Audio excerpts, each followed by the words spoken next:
Hello, everyone, and welcome back to Seaweed Brain, a Percy Jackson podcast. You have caught us on our 5th birthday vacation. We decided to take a couple weeks off so we could gear up for Cersei Summer, Hot Girl Odyssey Adaptation Summer. So this week and next week, you are going to be finding on our main feed some Encore reprises of our Patreon exclusive episodes of past. We are opening up the Patreon vault. This week, we are going to be sharing with you our 3rd ever Patreon episode on the Six of Crows. So if you're a Grishaverse fan, this is going to have spoilers for the Six of Crows duology, including the Crooked Kingdom. We will be back to our main content on June 11th, where we will be starting Cersei by Madeline Miller. Other than that, we've also got a giveaway going on right now in honor of our 5th birthday. You can go check out our social medias for more information on how you can win an annotated hardcover copy of The Titan's Curse. Thank you for being here, and we hope you enjoy this special episode. For more, you can visit our Patreon at patreon.com/seaweedbrain. Hello, everyone, and welcome to the 3rd Patreon episode in Seaweed Brain Patreon history, and the first Seaweed Brain Patreon episode with a special guest. Everybody say hello to Fiona, Erica's former coworker, now friend. But we weren't friends before, only now. Yeah, a bunch of my former coworkers and I saw each other, and I was like, "Oh, former coworkers," and they were like, "You can just call us your friends." I was like, I guess so. We'll get there. I don't really know if I'm there yet. And take your time. Carter, how are you doing this evening? I'm well. I'm excited to have this conversation. You look scared. Me? I look scared? You look hesitant. Or are you just sleepy? Or okay, I feel like I am sleepy and will probably be sleepy for the next month. There's a lot of things going on, but also this is a conversation that I'm both. While I am excited to have it, I'm like considerably less prepared for this than the other conversations we've had, and also less prepared than the other people who are here. But that's okay. We're going to proceed on No. Don't worry too much at all. No. Okay. This is a casual conversation. And honestly, it's going to be a bit of a skimming conversation because we only have an hour on A, Six of Crows, B, Crooked Kingdom, and C, Shadow and Bone Season 2. And I say skimming not only because we only have a little time, but because I would love to leave lots of room in the future for like doing more of these conversations, because I have unlimited thoughts on Shadow and Bone, and only so many that I can say, because I still would like to audition for season 3. So I would like to keep it positive vibes on the internet. You know what I mean? Like, Lee, I'm here for you. I'm a big fan of the Grishaverse, very knowledgeable. So yeah, we thought we would structure this in a little, like, talk about each crow, talk about each ship, and then talk about the adaptation. When we talk about the characters in the ships, we'll really be talking about the book characters, but it's been about a year. No, it's been a year and a half since I read the books, and we just finished watching season 2. So, as I'm sure all of you did if you are listening to this right now. So, it might get blurry. You know what I mean? I just finished reading the books for the first and only time. So then finished Crooked Kingdom what do you last mean night. Not prepared. What do you mean? Literally. And I mentioned this online, but like Carter and I really have almost not talked about any of this content at all. So this is really, in the stakes of our friendship, very high stakes conversation. And it's happening live. Like it's happening live. I'm just right here to now. mediate. Don't even worry about it. Like we're gonna figure everything out. I needed a witness to what might be the death and murder of a long, long relationship. So Carter, what'd you think? Be honest. You know, I had a good time. When I was coming into these books, the pitch I was getting was both something that I felt like had some level of like face validity to me in terms of something that I would appreciate. But also I was like, I'm not really like a heist novel person. And I'm not really someone who like generally the thing of where everybody pairs off is something that really frightens me as like an a priori thing. And I like, I have a very distinct memory of, this was in Brooklyn.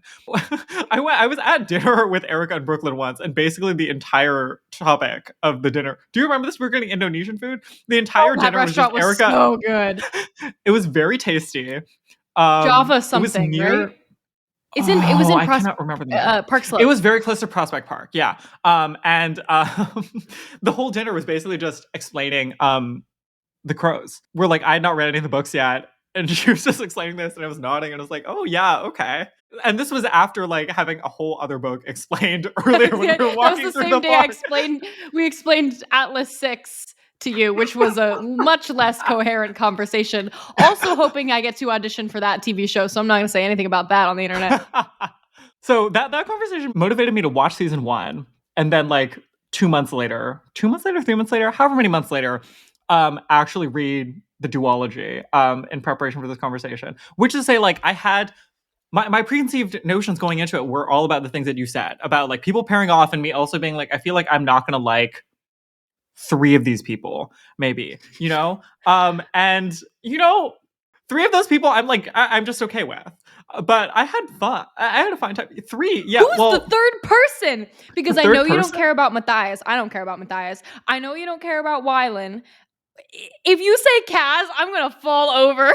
Or is it Nina? How can you not care about Nina? It's like half Nina, half Kaz. Like Kaz, I struggle with sometimes, and Nina, I also struggle with sometimes. In the sense that I think that if I were to ever interact with some watered down, realistic 21st century version of either of these people, I would like not. I would be very irritated, and I would like not have more than one conversation with them, probably. But that's not to say that they're not like compelling characters to read. But that's why it's fiction. Like we don't have to. I would never want to interact with any of these people. I feel like it's not. I mean, like, there's no watered like, it's fiction. down. I wouldn't want to interact with them in the sense that they like kill people, and like that's a little frightening. But like, even on the level of just like this person's like thought processes are interesting for me to like spend a lot of time in. I feel like for 2 of them, I'm like very interested to continuously like think about what they're thinking about and engage with them and like watch them like do things. And 2 of them I'm a little middling, and 2 of them I'm like generally not super compelled, but I'll keep going, and like it's relevant to the broader. I have a question. The like plot machinations did work for me a lot more than I thought they would, to be honest. Okay. In terms of the like job of it all. I want to ask Fiona about her overview relationship of the crows, but first I have to ask you a question, Carter. When you read books, and do you like have that like subconscious or conscious question of like, would I like these people in real life? Not generally. Okay. I was just curious. I'm because like, like I'm trying to picture myself among them or something. That's not part of the exercise that I have in my head. It's more of like I don't like. But you're like, if I knew these people in real life, I would not like them. Yeah. Well, I mean, but you can't separate them from the like extremely high fantasy world that they live in and the stakes on which they were built. I'm talking about. I think that's definitely true. And like maybe I'm not explaining I'm not trying to like say that I'm only interested in reading people who are like likable as very specifically parameterize what I am comfortable dealing with in social settings. But like the way that the novel is become written, your comfort character. Yeah, it's like a comfort character thing, and it's also like how novel the voice feels to me, which is a little bit strange with these books because like they are like, you know, like third person limited perspective, where like even though like Matthias and Kaz are like very different people, like it doesn't feel super different to like read the chapters that are like in both of their perspectives. But to the extent that there are those changes and like you hear like them giving like basically like a soliloquy as from like, you know, like a soliloquy that's ascribed to them by the limited perspective third person narrator, some of those soliloquies I'm like, I don't care about this, you know. I think that's what I'm trying to get at here, you know. Yes. Okay, Fiona, your overview of Grishaverse content and your relationship. So, similarly, I think to you, Erica. So I was on TikTok, obviously, and I'd heard it discussed. And then the show is coming out, and I'm the type of person who, if I'm going to watch something that is based on a book, I have to read the book first, obviously.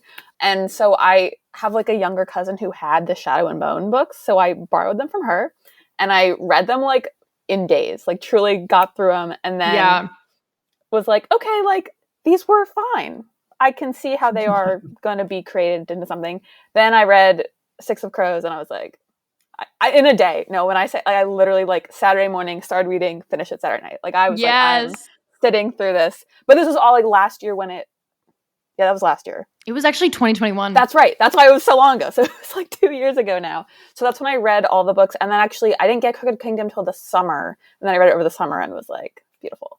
So going into season 2, I loved Six of Crows, the duology, Shadow and Bone. I was like, I'm just really impressed with her growth as a writer, honestly. Yes, exactly That's exactly my my sentiment. takeaway. How does someone I'm honestly impressed. But so watching the second season, I had such a vague memory of the Shadow and Bone books that I was like, I don't really know what's supposed to be happening. So I'm just kind of vibing with what's going on, and I'm enjoying the characters. I think it's been discussed, show Mal so much more than book Mal. So that was a fun time. And yeah, again, like it was honestly, I think the benefit for me to not remember what happened in the books, because people were upset, I saw. And I was like, you know what? They got it all together, and now they're setting up Six of Crows, and I'm happy. So we've started this conversation about the characters. What if we run down the list from like what I presume to be everybody's least favorite to most favorite characters in the Six of Crows? Starting with Matthias. Also, I don't know how to say names. It's supposed to be Matthias and not Matthias, right? I read Matthias, I think, in my head. But Matthias. I think Matthias is. I feel like Okay. I've met people who spell their names that way and do not pronounce the th. He's a nice guy. I don't care for him. If I met him, would I be kind to him? Yes, of course. He is like a large snowman, who is also potentially deeply, deeply racist in a way that he simply can never get over. And I did not buy it 1 second through the entire duology that he wasn't gonna up and murder Nina at some point. Okay, and also like we should clarify, like as we have this conversation about these characters, this is not about the writing of these characters. This is personally like my feelings, like of them as a human being, because I think that they are all very well written, which is why I have such strong feelings about them as characters. Because they do feel like people, and Matthias is somebody I am very frightened of. I just didn't trust that he wasn't gonna, like, when you are born and raised in a cult. Yeah, it's hard to not be brainwashed anymore. So I feared for Nina, and I also felt that their relationship, which we'll talk more about, made it harder for me to like Nina as much as I would have liked to. Fiona? All very fair. I think something I was reading and I was like, okay, when can we get back to the people that I want to get in their heads about? Because I don't really need to be here.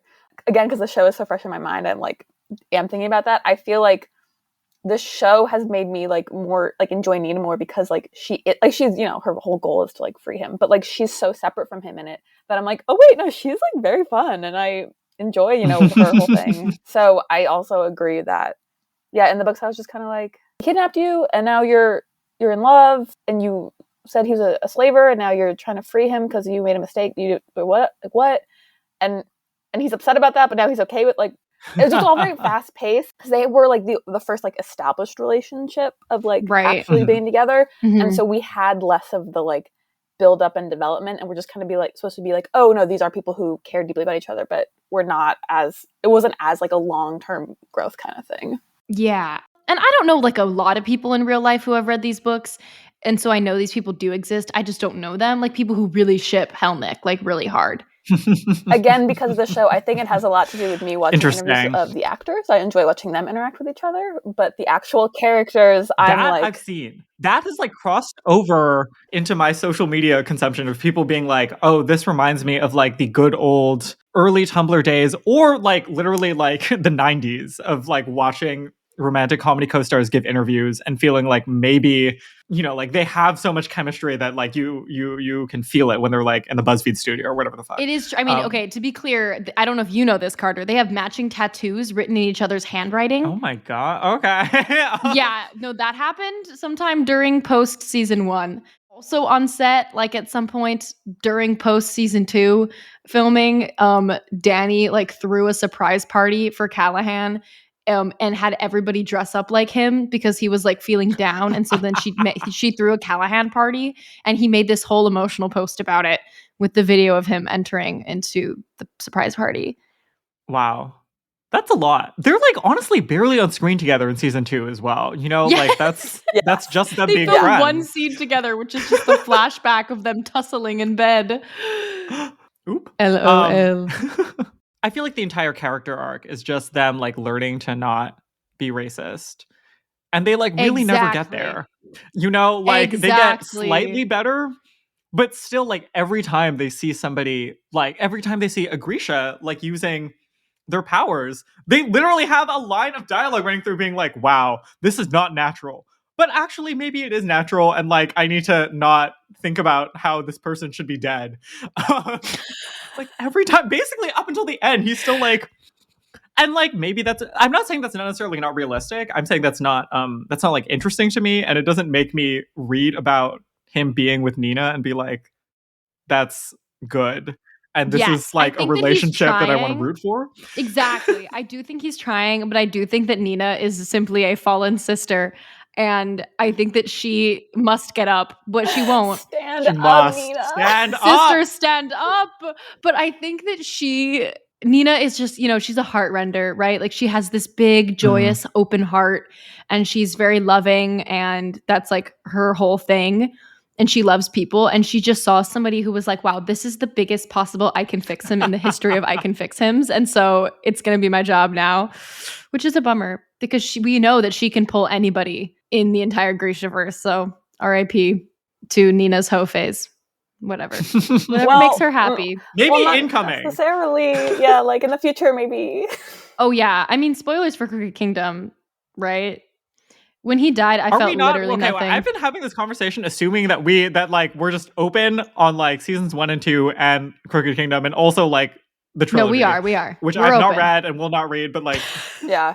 No, I think that was like the one spoiler I saw like before I read Crooked Kingdom was like, oh my god, I was so sad when Matthias died, and I was like, and I got to it and I was like, oh no. I literally was like, yeah, no, this makes sense. Next page. Like, how is it affecting Nina? Ba-bonk. Okay, that was the one thing I will say. The best thing about I need to stop saying this on the internet about people I don't like.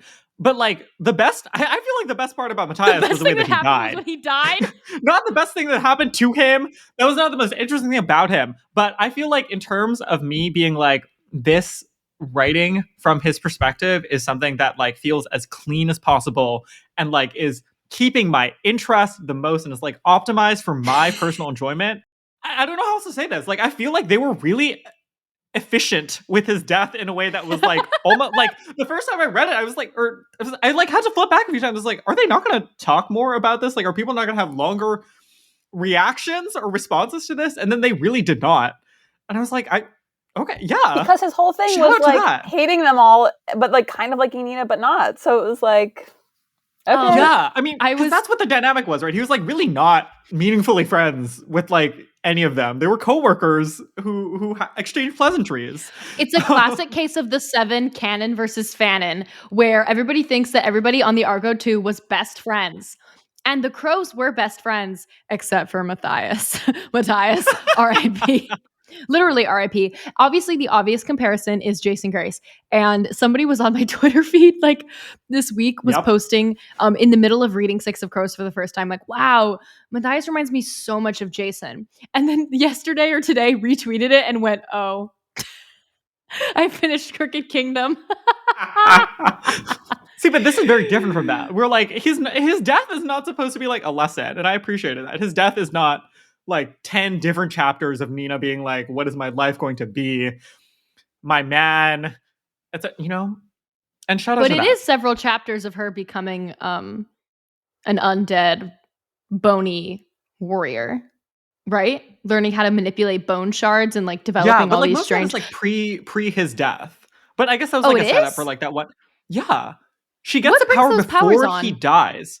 It's because of the param. It like changes her her like magic set where like she can't really heart rend that much or that effectively anymore. And that's why it's so much harder that he died, because she like couldn't. She was like, I couldn't, like, she lost the powers to like help him in life, but she was like, I do now have the powers to like bring him back in death, and like literally she makes him like say like a few sentences, and then everyone's like, whoa, girl. Okay. Like, on that subject, I wanted to say, like, one of the biggest things I enjoyed from season 2 of Shadow and Bone, again, we are talking about everything that's out at the moment. When Alina brought back Mal, and that being the start of her developing her shadow powers, for me was like a mush of Nina and Matthias's relationship in Crooked Kingdom, they were kind of taking a bit of that plot and smushing it into Mal and Alina, which I totally appreciated. Because at this point in the TV show, who knows what's going to happen with any of the crows, especially Nina and Matthias's relationship. Wait, so to clarify on this, we are like done with the trilogy. We like, are done with the the Sun trilogy. Summoner's Journey is like canonically complete, and everything after this is original TV writer's room. 100%. The pirate thing at the end, that does not happen. Inej obviously joining like the pirate, like Mal becoming Sturmhond, that is all new. Alina going to Shuhan. Yeah, right. Oh, right. Yeah. I loved that. Wow. That's going to be exciting though. Okay, good. Sick. Yes. That's why I was like, okay, we're just talking about it. We'll just talk about it. The first half of season 2, I was obviously, as we all were, like very thrown off kilter. And I was like, what's going on? Like, I'm so confused. Why are they rushing all of these very, very important Kaz and Inej scenes? Why did we find out in the first episode that Jesper is a fabricator, which is like one of, if not the best reveal in all of the Grishaverse? I literally fell over when I read that for the first time. I was like, it makes sense. I ran through my house screaming at my parents who have no idea what I was talking about. Like, you don't get it. But Jesper's a fabricator. And they were like, I'm so happy for you, Erica. I'm really glad that you have passions in life and that you're enjoying things and having fun in your youth. But then when the second half of the show was occurring, I was like, wait a second. I'm really having a good time. Like, I really like the new stuff. I think that the way that they improved upon the trilogy, and especially on Mal and Alina's characters and their relationship, was really cool. And I'm really excited, fingers crossed, about the green light for a season 3 / a possible 6 of Crows spinoff. I'm excited for where it's going to go because I do think that the idea of Alina going to Shuhan and the idea of Mal having his own life to lead, and then the two of them kind of figuring out if they actually do want to be together in this new era of their life, was like stunningly beautiful. And I really appreciated that. I agree. That being said, I have no idea what's going on with the crows. No. Any other thoughts on like Nina? I know we kind of started that. Yeah. I think that her like characterization, that was one of the ones that the juxtaposition between the novels and the TV show was, to me, the like starkest. Like, there's something really. Yeah, I mean, like I was like, the vibes feel right, and like the very zoomed out like stick figure caricature of it seems like very well translated between the two. But I think probably it's just that like the age up, to me, like reads the most starkly for that character as compared to like the other characters, where like Matthias is like always an old person in effect, right? And like the other people, like it doesn't really matter to me that much in my head whether Kaz is like 16 or like 21. But like for Nina, that it felt like I think maybe that's the crux of it. But interesting. Yeah. Fiona? Yeah, I mean, it is tough because so much of what like drives her is Matthias, which is disappointing. But her relationships with the other crows are really enjoyable because like she is, like you said, such like a caring, like loving person.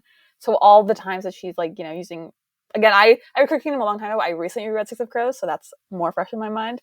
All the time that she's like, you know, helping them out and worrying about them and caring about them, that's really enjoyable and entertaining. And also why, again, can't remember the first season that well, but like now that she's with the crows, I think also is why I liked her character more in this season, is because we see her not just like wandering around the blizzards with Matthias or whatever, and actually like developing these relationships and them being like, oh, this girl's awesome, like love her. So enjoyed that aspect of her. Yeah. Yeah. It's hard for me to separate Nina, even in the books, from Dani, because I read Six of Crows after I watched season 1 of Shadow and Bone. And I just think that I actually thought that she was like possibly the most, well, actually, no, that's not true. They're all pretty accurate to their book characters, frankly. I just think Dani is such a great actress. Her like open-heartedness like just shines through on screen. Like I feel like it is impossible to dislike her, and she is genuinely very funny and also genuinely very helpful in both the books and the second season. She is just good at getting things done, and she's such a great antidote to Kaz in every way. Yeah. That like I think that she's like the secondary leader of the crows. Do you know what I mean? Yeah. I love the scene in the second season where Kaz was trying to explain how they were going to break into that accounting building, and then she just immediately like it jump cuts out of his heist plan to her being like, I fixed it. Like, I got it. Yeah. I like that she keeps him grounded. Agreed. Yeah. Nina, stand up. That's the thesis of my thoughts on Helnick. Okay, that was the other thing is like in the books, they talk more about her secondary, like her having secondary drives, which I feel like the vibes of the characters are so similar between the two iterations of the story, but like in the book, a lot of her conflict is specifically about like nationalisms and her being like a Yes, about soldier Ravka. and somebody who like believes in Ravka as like a political project that like is doing good in the world. Whereas like I feel like the TV show, in the interest of setting up the romance in a way that feels easier, is very invested in the idea that like their conflict is kind of more interpersonal about their differing personalities, and then layered on top of that has this idea about like him being like a racist, and like they're similar, but it's not exactly the same thing, right? For her to in the books to so strongly be like, it's not just that like I want you to not discriminate against me, it's that I like have like there's like a political project that I think is designed to do that, and I'm willing to like kill lots of people for that political project, and like I think that that's a color that the character wears really well. Yeah, and so she actually is the one who suffers, like her storyline suffers the most from the collapsed timeline, because all her that stuff that she's doing that you're talking about is because like all the Elena stuff has already happened, and so they're trying to like rebuild and figure it all out. Right. But it's all like because what's happened, yeah, that's the crazy thing. The politics of the Yeah. books are going to be officially like so different from the politics of the Yeah. Grishaverse, because keeping Alina alive that's my biggest question about what's going to happen, because Yeah. you haven't delved into King of Scars and Rule of Wolves, Carter, but Nikolai's relationship and like who is going to become queen of Ravka is like the major focus of that duology. And if Alina is still alive, are they just going to like never get married? I don't know what's going to happen there, because they are technically engaged still at the end of season 2. Yeah. Oh, okay. Okay. Should we put a pin in Helnick and go to Wesper, starting with Wylan? Our little, say it with me, everybody. That twink. Yeah. I thought the actor was perfect. Again, the casting is like so spot on. Yeah. It's giving a little bit like early Rachel Elizabeth Dare core, where like, oh, your plot point is that you grew up rich. Wah, wah. I know, we're introduced to him in the show. He's like playing a little flute on the street, and I'm like, okay. Yeah. No, I was freaking out. I was like, oh my God, he got kicked out of the house. He's playing the flute on the street for money. He's busking. Oh God, I loved that. I'm excited. I feel like his character was so, we got very little of his backstory this season. Yeah. Really the only character, because he wasn't in the freaking poison hallucination scene. We didn't get to see his dad being mean to him. Wylan in the books really grew on me. Like not to the point where I'm like really on board, but like I can see a vision for like this being an interesting character. I think the mom storyline for me helped a lot to like round it out and give me something to latch onto that held me a little bit more than like, I don't know, like bad dads are bad dads. And like I feel like the contours of that story were like interesting, but not enough to feel really fresh and inventive. And like they were giving Wylan like enough like parameterization as a person. Something that made me feel weird about Wylan in the books was how he spends so much of the second book being Kuwe. Yeah. Yes. I was like, no, take that shit off. That was one of the few things that like actually got me to like stop and cackle and be like, I'm surprised by this. The time that Kuwe makes out with Jesper. Literally, oh my God. That moment I was like, Kuwe, like we know nothing about you. I've gotten so little of your personality, but girl, like you ate that a little bit. That was funny. That was, you did what you had to do. Oh my God. Kuwe is the 7th crow, and I don't think he gets enough love. Truly. Jesper, my angel. I love him. Fiona, go ahead. Like, he's one where, yeah, I like all of his POVs, or him just being like, I'm having fun. What the fuck is going on? All right, Kaz, let's just keep going. And I enjoyed that. I think that Jesper was very enjoyable. The only like reservation I have is that I think that the things that were most interesting about the character that I heard about before from you in that conversation at the Indonesian restaurant, and then also as I was reading the book, there were a few things where it's like, I feel like this is really interesting. And I guess there was something to be said for restraint about authors not like saying like, this is a thing about the character and I'm going to talk about it indefinitely. But I feel like there was, for my taste, a little bit too much restraint with specifically Jesper's relationship to Kaz. I really thought there was going to Yes. be more Oh my writing God. about. That's what I was gonna Yeah. say. Yeah. That's Absolutely. exactly what I was gonna say. That the There's one like thing I needed one was her paragraph. saying that Jesper has an effing crush on Kaz. It literally Yeah. comes up, like it's brought up, and he has a conversation with somebody about it later.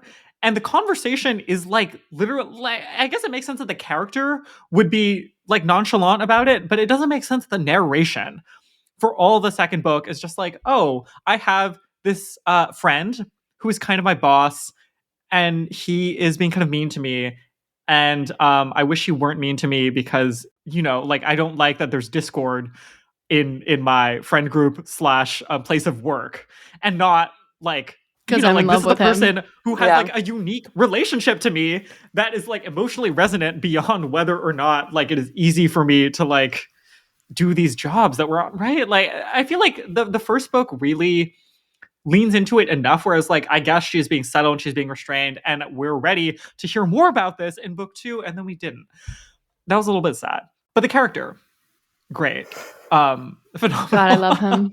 I loved his kilt / skirt that he wore for the majority of season 2 with the blazer and the top hat was so slay, so good. It took me so long to realize that Kalish was Irish because Ireland, I yep. don't know enough about Europe to constantly be like, I just don't know things about Europe. I don't think The of Wandering Europe. Isle. Yeah, and the I don't know Wandering Isle, her. like I didn't even realize that the Wandering Isle was where Kalish people were from for a long ass time reading these books. And Kit is just so good. He's Yeah. just fantastic. The gunslinging is amazing. I was bummed that they like had that scene with his mom. I mean, it was very well done, but that would have been a really good thing to save in the show for a future season. But my feeling overall was that they were cramming so much in because they were worried that they wouldn't get the third season, and it obviously hasn't been greenlit yet. So who knows? Fingers crossed. I think that is also something I would love for the show. Now, especially since they cashed that card in already about the relationship with the mom and the way that interacts with his fears about using powers and like being known as a Grisha to other people. Like I feel like that was something else where like there was some stuff about in the book, but I think that there's so much extra room to really get in there and explore like specifically his relationship to the use of his power, and like what problems that's caused for him, and like what repression looks like in different aspects of his life, like when they revealed in the book in Crooked Kingdom, right? It's Crooked Kingdom. Yeah. When it gets revealed that the reason he has a gambling addiction is because of him not using his powers as a Grisha, that like that's the way that his illness manifested itself. I flipped out. That was such a good reveal. And obviously that necessarily hasn't been explored. I guess we could go deeper. We can go deeper into what happened with his mom and his dad growing up. But what I did really enjoy, oh my God, in the final, very jam-packed episode of season 2, when he rips his buttons off his coat and metal bends them to slice off that random bitch's fingers. That was amazing. It was good battle writing. Good fight scene. He's never gonna meet that like saint woman from China ever again, right? But that was something where it's like, oh, yeah, that was like kind of cool, but also felt like we gotta hurry up. Like we need to activate some powers before the final fight scene, which like they did need to. They were right about that. But the whole show was we gotta hurry up. We gotta hurry up because we don't know if Netflix is gonna greenlight a season 3. Was how I felt the entire time. But I had a good time again. Had a good time. Yes. It's just unfortunate that in our year of 2023, Netflix is crumbling and the TV industry is very rocky. Yeah. If we were doing this 3 years ago, I think that it could have been written a little bit differently, to be honest. Okay, Inej. I love Inej. Who doesn't love Inej? To be honest, when I first started the book, I was like, I don't, like at the very beginning of the actual Six of Crows book, I was like, this person is like, I'm a little bit bored by the constant discussion of the saints and of the like moral hand wringing. But, I see the vision now. She did what she had to do. We got an arc. We got a progression. someone changing their relationship to their foundational values and beliefs, and I'm here for that. And you're referencing, of course, her desire, her learning how to kill people in order to protect Kaz. Her learning how to kill people, her feeling comfortable with that, but also still a little bit uncomfortable with that. Her like no longer thinking like, what would my family think about what my life is like now, and being like, I'm doing what I have to do, and like my relationship with my family is still important to me, but I'm doing what I have to do. Like, I think that the progression of those things, both in terms of literal like epiphanies that the character has as she's doing different things, but then also like literally the narration getting tighter and more focused as we go along, I found to be really effective, and got me like way like increasingly like more and more like tuned in and like on the same like wavelength as the character, so that like when we like by the end when we dropped into her perspective, I was like 100% like we're like not wasting any words here, and everything is humming, singing, that final scene where she like kills that girl, I was like, Yes! that's yes! good. This lines up. That Mini quest that terrifying assassin absolutely lady. connects with the rest of it. Yeah, absolutely. God, I remember reading that and was picturing the whole thing so vividly in my head. That entire fight sequence at the end of Crooked Kingdom was crazy. And then Inej starts bleeding, and you're like, no, Inej can't bleed. She's invincible. That was an interesting, they gave us that little taste of that in season 2 with that very frightening taxidermy man. Yeah, I guess. Yeah. Fiona? Yeah, actually, I had not thought about the end of Crooked Kingdom in a while. And I remember, like, I sometimes, like, I do try and picture things and I get very confused and turned around in terms of, like, where everyone is located. And I remember that scene in particular being, like there's so many different things parallel happening. Yeah, at the same time. But no, I mean, like, who doesn't love a woman with knives? But no, and, like, the whole thing, obviously, in Six of Crows of, like, climbing the laundry chute is something that, like, really stayed with me. And, like, wow. But, like, the shoes, like, her, like, shoes, she got made, like, for her feet to be able to climb, like, melting off her feet, and her, like, being like, I have to get up there, like, I have to do it in order to, like, save everyone else. So she is, she's a good one. I've been thinking about the Saints because ever since you told me, Carter, that was like one of the few things you mentioned before we recorded today was the like you weren't really feeling Inej's relationship with her religion. And I feel like it was disconnected in the beginning of Six of Crows because we didn't know a lot about the religion. Like, especially because I read Shadow and Bone after I read Six of Crows. I read it after. So I really wasn't sure what was going on with the Saints and stuff like that. And I still am not really sure what's going on with the Saints. In general, I think that religious culture needs to be clarified a little bit. I would appreciate some world building clarification. But I do think that, like, her being somebody who is from such a different culture from the rest of the Crows, like, she is Suli, and we know in the Grishaverse the least about the Suli people and the Kalish people. We know almost nothing about them other than she grew up in, like, a, sort of nomadic culture. But I thought it was really cool that the Saints were something that theoretically they're like a religion that they belong to a religion that is non-country specific. Like, everybody believes in the Saints. Even though she was Suli, she knew about the Ravkin Saints. And then obviously we have this saint from Shuhan, and there are blah, blah, blah, blah. So even though, like, every culture has a different word for Grisha and, like, a different relationship with magic users, like, there are these, like, figures in world culture that are particularly powerful, that did something particularly good, that martyred them and made them become saints. Is that established in the books that, like, saints are all basically just, like, really, really powerful Grisha? That's or, like, what I mean. That's unique I didn't Grisha? know if that was the case or not, but I believe it is, right? But, like, the TV show is, like, really leaning into that, particularly with the trip to Shuhan, where they're like, It was this big deal reveal in the books when we found out that Morozova and Sankt Ilya are, like, the same person.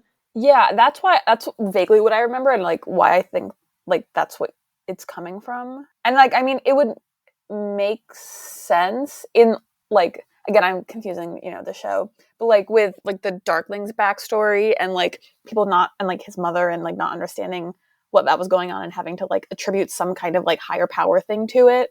Yeah. And, like, fear, and that's where, like, a lot of, religion comes from, and that understanding of it. But again, like, I don't really remember, so I don't really speak too much to it. I just thought it was a very cool idea to use Inej's relationship with her religion as a way to tie the Crows plotline into Shadow and Bone, because Inej would do anything for Alina. Yeah. Because she's a saint. Yeah, Sancta Lena. Sancta Lena. Ugh. Yeah, I love Inej. Carter, what did you finish first? Did you finish Crooked Kingdom or did you finish season 2? They would have been like within a day of each other. Okay. I can't remember which one I finished first. I just think the want to know show. because the end of Crooked Kingdom pretty much ruined my life. When Kaz Yeah. walks Inej to the harbor and Yeah. says, I found your There's the family. boat. And there's the boat. It pretty much ruined my life and I will never recover from it. And I think about it all the time. And I do think that maybe love is real because of that. And also not for me though, because also of that. But season 2, we got to talk about the scenes, the iconic Kanej scenes that were put into season 2. But first, we have to talk about Kaz. So it's no secret I am a fan of Kaz Brecker. I would like to hear from the panel though. I understand the appeal, I think, to a degree. I mean, reading the books especially, I was like, I feel like there was a wide berth between the books and season 1. And that was where I was getting a little bit hung up because when I watched season 1, I was like, this person is like not, I feel like this person is just like giving a lot of looks at people. And like that doesn't do anything for me. Yeah, he's just like literally making this like duck face and like trying to like pop his cheekbones all the time.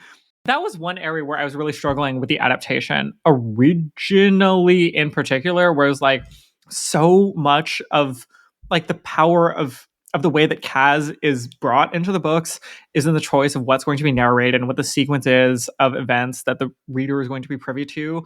And then the fact that you will like cycle through the different narrators who will have different amounts of knowledge of his plan. Like all those things I think are very effective in putting together a person more, I feel like a little more effectively than the TV show is able to based on the constraints of the medium.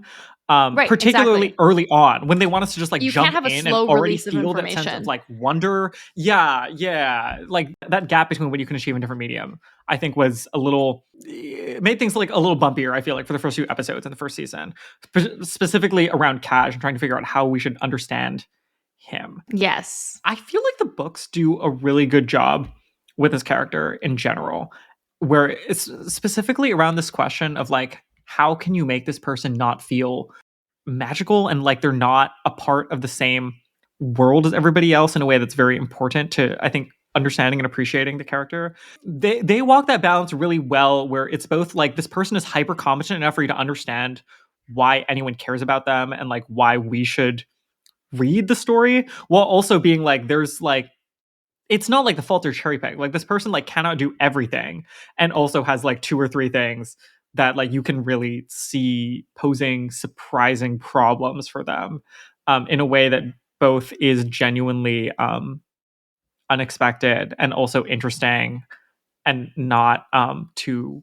I feel like the TV show kind of gets there, but also maybe it's that I watched season 2 after having read like most of the duology Yes. and having that mental model there. I also do not find, separate from all of this, I think the implicit I know question you don't here. think Freddie Carter is attractive. That's not an important part of this conversation. We don't have to go No, over it's it. not even just it's not about the actor. It's like I don't find the character attractive either. That's okay. And that's okay. That's okay. Mental illness comes in lots of different shapes and sizes.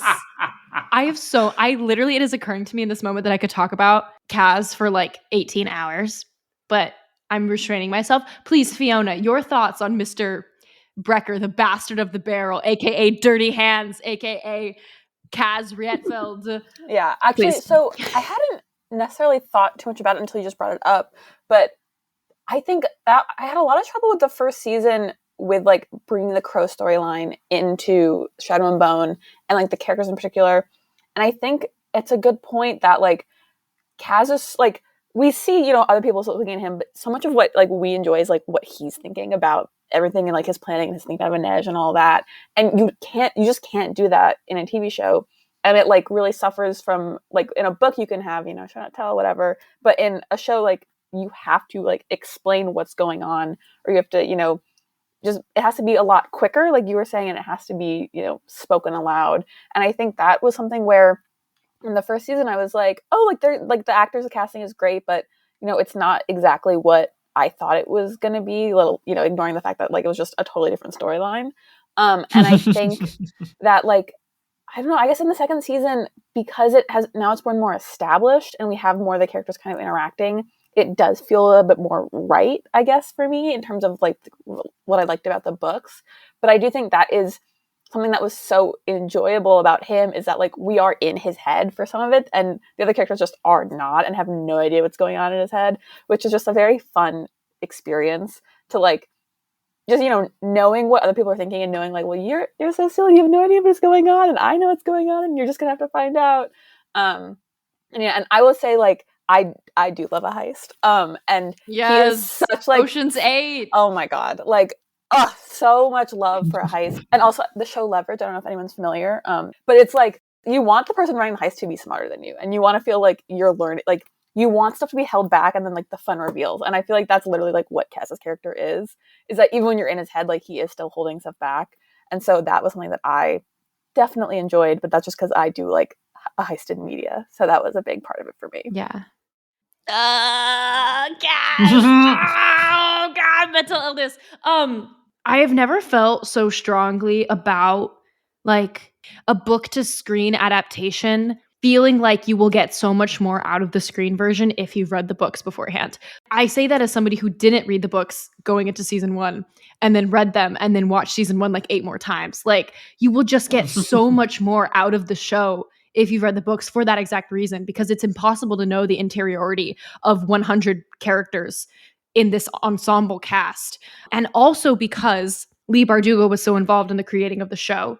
And also because the majority of the actors, if not all of them, are extremely dedicated readers of the books. So Freddie and Amita in particular were taking into season 1 all of the backstory of their characters that they religiously read while working on the show version. So like Freddie and Amita were coming into every one of those furtive glances between Kaz and Inej with all of the baggage between the two of them that we did not know about in season 1, which makes watching it like my whole body wanted to explode, rewatching season 1 and then watching season 2, because they just know.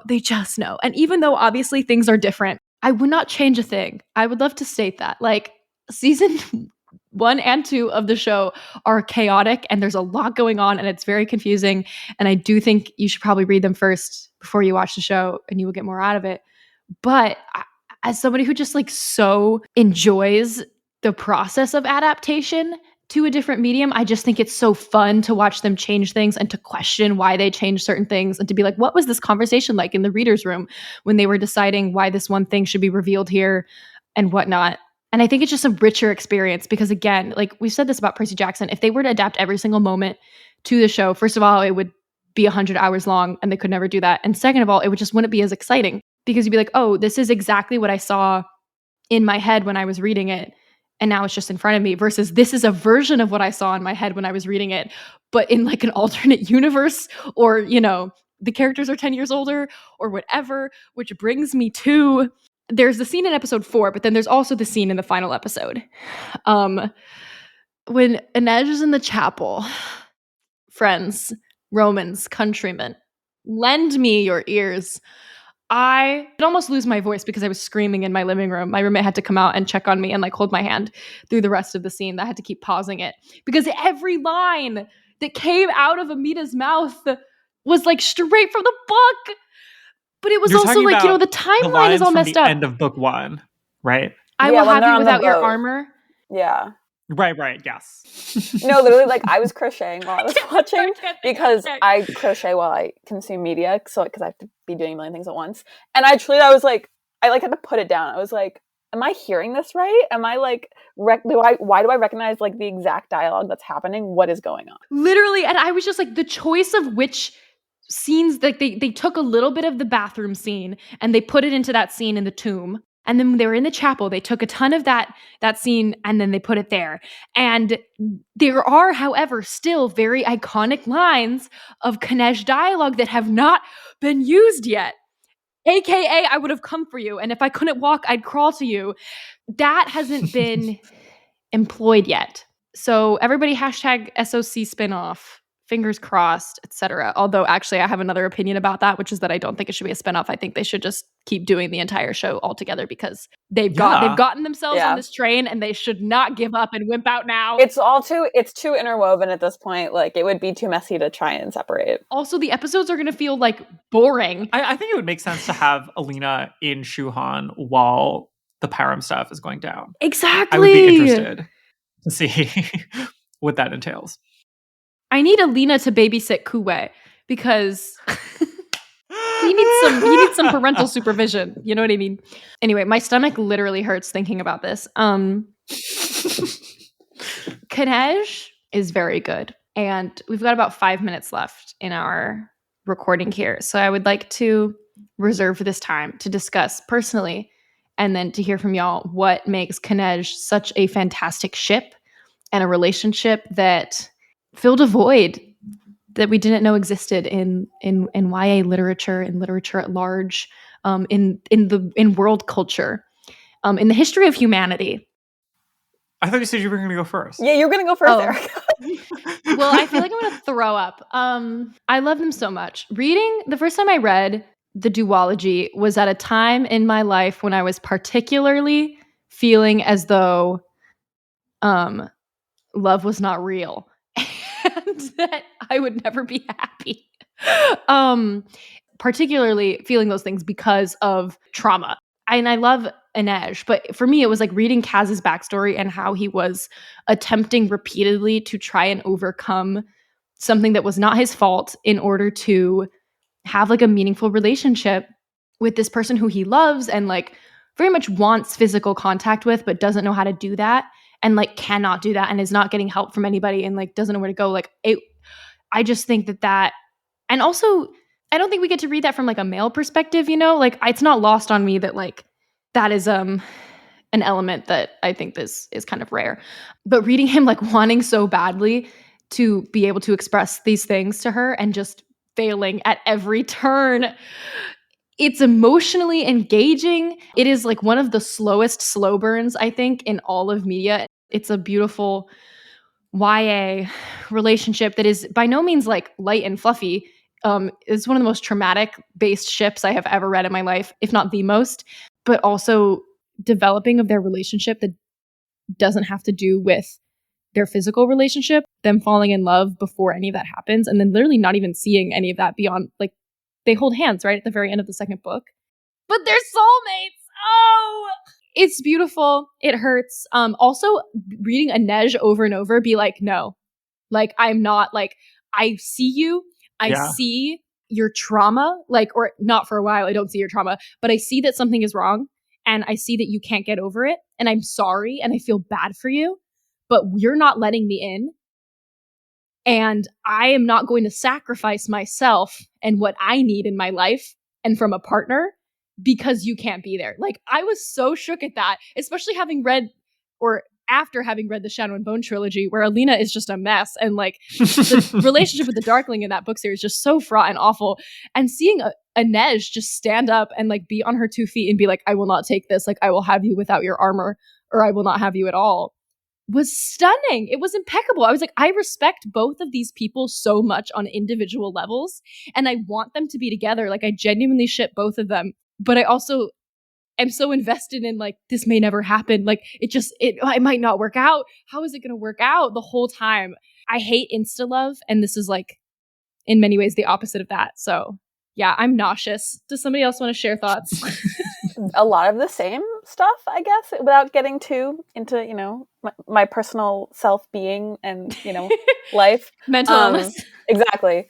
I think also a big part of it is that they're both so capable. Yes. Amazing. And like, I respect them. And I respect them. They respect each other so yes, much. They respect each other. I think that's what you're talking about, how like Kaz's whole thing, like, unfortunately it's really rare and like amazing when a man is like, she's a goddess. Like, she's amazing. She can do it all. Literally, he's obsessed I don't need with her. Like, I want her to be safe, but also I know she can take care of herself. Yeah. And I know that like I need her for, you know, what I'm doing. And like, that's amazing to have him like recognize with, you know, putting aside all the like stuff that you said, which I totally agree with and is such an important conversation to have in terms of YA and the media we have. But yeah, that specifically to them, for him to be like, she is such an important part of my crew. Like that is another thing where like he sees her as part of his crew. It's like, yes, he has these, you know, very complicated romantic feelings, but then separately, she's a member of his crew. She's one of the crows, and she's Yes. an integral part of all of his plans. He is both obsessed with her and also sees her as a real human being, which is almost, I have never in my life almost encountered a male protagonist who is both like head over heels obsessed with his woman and also respects her and sees her as a human being in like every way and like wants the best for her. Kaz is just like he's a good guy. I know the bar is on the floor and all, but he's a good guy.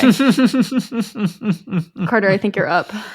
I think that everything that was said was correct, and I appreciated hearing these perspectives. It's okay. You can be honest. I feel like I would like to read further into the relationship. And this is one of those like I feel that like they have given us a setup that could either that like I could very easily imagine becoming both many years down the line a very like interesting, rich, good, warm, healthy relationship. But I could also envision like a lot of things still at the point that we end the duology at going awry for these two teenagers who are like, I think So very much at the young. beginning of their journeys of like both being like, I understand. I think where we leave them at the end of the duology is that they've both come a long way towards understanding what it is that they want and what it is that they need to work through in order to achieve that. But I think it's precisely because they're at the beginning of their journey that I'm like, I don't know. I guess like I feel a little anxiety about their relationship because I'm like, this is both like very cute and I'm rooting for them, but I could also like see a way for like two 16-year-olds to still like fuck it up. Do you know what I mean? No, literally. Given They the are amount constantly of interactions that we've seen for them. They fuck it up repeatedly. Kaz fucks And they it up do, repeatedly. yeah. And they will continue to. Like it is such a different ship from, for example, Persebeth, where for many books they have been married and in happy marital bliss, like as 18-year-olds. They have most of their shit figured out and they know each other better than anybody in the world. And they are succeeding and going about their lives together. Like this is not that in any way, shape, or form. This is like two people who have been through the worst possible things who could have gone through. And they're not even 18 yet. They're not 18 yet in the books, but they have somehow found each other. Like life has thrown them into the same neighborhood and they developed a relationship and they both respect each other so much and they can like relate to each other on such a strong level. But because of the things they've been through, they have to struggle to make it work. And like maybe it won't work. But that doesn't mean that like love between them is not like so powerful and like special and like worth trying and worth fighting for. Yeah. I would have come for you. And if I couldn't walk, I'd crawl to you. And no matter how broken we were, we'd fight our way out together. Knives drawn, pistols blazing, because that's what we do. We never stop fighting. That's their relationship. And that's the ship to me. That it is like a love that is not easy, but it's very real. And they strive to make it work. And mostly Kaz strives because Inej, you know, she's perfect. She don't gotta do anything. She can make it work for it. Yeah, it's a nice contrast to what we spend most of our time talking about, which is Persebeth. It is. It's quite different. I mean, there's like meaningful similarities and meaningful differences. And yeah I don't know. Okay, I guess there was like there were a few moments where I was reading the books where I was like, I wonder if like a teenager would read this and their takeaway would be that like I should be in a relationship with someone who like cannot communicate and like is you know like inconsistently who can conditioning communicate me to as a teenager? you know, but I think to your point, like Inej is written well and she really like threads that line of being of like both like having toxic impulses but also having like something interesting and like worthwhile under those toxic impulses, and being able to like mostly recognize the toxic impulses and demand better for herself. And I appreciate that. She repeatedly demands better for herself. And I would say I appreciate that we have not spoken about the Alina and the Darkling because that was It's like not even worth my time. No, it's not even worth the time. But again, before I read the books, like that was so much what I saw talked about was people like both sides of people being like, I love this, I'm obsessed with it, and also like no, it's Carter, literally people written love it. to be an abusive relationship. And I think it's really interesting that like, you know, she went from that, and then also the Alina and Mal, which again in the books is very much like cardboard. Okay, like and okay. And then to this book where, like, you know, despite all we talked about, like, 3 very interesting and different relationships, and then, you know, especially Kaz and Edge. And to your point of, like, would a teenager read this and be like, yeah, like, not being able to communicate how you feel, but, like, being obsessed with someone is, like, that is what I want. But I think, like, there are so many, like, clear layers and, like, complications to it that it is, at least to my like very wise 23-year-old brain, like there is somewhat of a difference of like, you know, it's something where like I think as what we're talking about, they are equal. Like they are so there's so much respect and they're equal. Oh. So despite the like trauma and inability to like, you know, communicate, but again, they are like 16 and 17, and that's also how 16, 17-year-olds are, like unable to kind of understand what you're feeling. You know, they don't necessarily have to have all this traumatic backstory, but it does like they are kids, and it's okay that they're at the beginning of this very like tumultuous relationship because again, it's YA, they're teenagers, and it's, you know, it's lovely. Fiona, yes! It's like if you take away all of, I mean, we started this episode by being like, you can't remove the characters from their like high stakes fantasy world. But if you were to take away their trauma and everything, at the end of the day, they're like 2 teenagers who are going through it and they're having a hard time communicating. One more than the other. And that is relatable. And that's it's so refreshing coming out of obviously the Shadow and Bone trilogy where the power dynamics are not equal. We didn't even get to talk about Genya and Zoya, who 2 characters I feel so strongly about. And I really wanted to talk a little bit about Genya, but maybe we can have another episode where we cover the other 14 plot lines in season 2. Because I have to say, like the last 3 episodes had me in tears. I don't know. I don't want to say it. I don't know. When Alina hugged Genya when they were reunited, it ripped me apart, and I cried, and I was like, sisterhood, forgiveness. Oh, I love Genya. Okay, I think it's time to unfortunately wrap this conversation. Like I said, that was truly just a light chit chat about something that we could spend much more time on. Final thoughts for now before we maybe revisit this in the future. I believe that Erica is going to be in the Grishaverse one day. In what role? I gotta fix my British accent first. I don't know what role. I mean, don't even worry about accents. I do not talk about Louis Tan's accent. Why in season 2? Yeah, the accents are no. The only 2 people who aren't British are Callahan Skogman, who's doing that like completely made up Fiona accent, and Louis Tan, who is, you know, approximating a British accent as Tolia. Yeah. But no, I think it was fun. I will also say, like, I think I engaged with the show in the best way, where I did not remember the books at all, but I had vague ideas. So it was like, I'm going with it. I'm here for the ride. And that's what I recommend to people. I think the show was a really good work of adaptation. As far as I can tell, all the changes that were, okay, I shouldn't say all the changes. They like made like a handful of really important changes, both in season 1 and then like additionally in season 2. Agreed. That felt very important, very useful, very propulsive, meaningful. I was very impressed. Yeah. Yeah. I would say overall, I have so many more thoughts, and please feel free to comment on this thread. We can make this Patreon thread just a big discussion board, assuming everybody, you know, a spoiler inclusive zone for everything. If anybody wants to talk about anything we talked about today or anything else, or yell at us for not being like super into Wesper, you can do that. I have a last closing question, which is, which character do you identify most with? I guess in the Crows, also the Grishaverse, but we're talking about the Crows, and Carter's gonna say Kuwei. Just like, what am I doing here? I guess I'll kiss Jesper. Sitting on the side and just trapping people. No. I will say, so this ex-coworker friend group that Eric and I are in, we like to do castings. That's true. And I was cast, I think Gabby did cast me as Nina, like pre the drugs.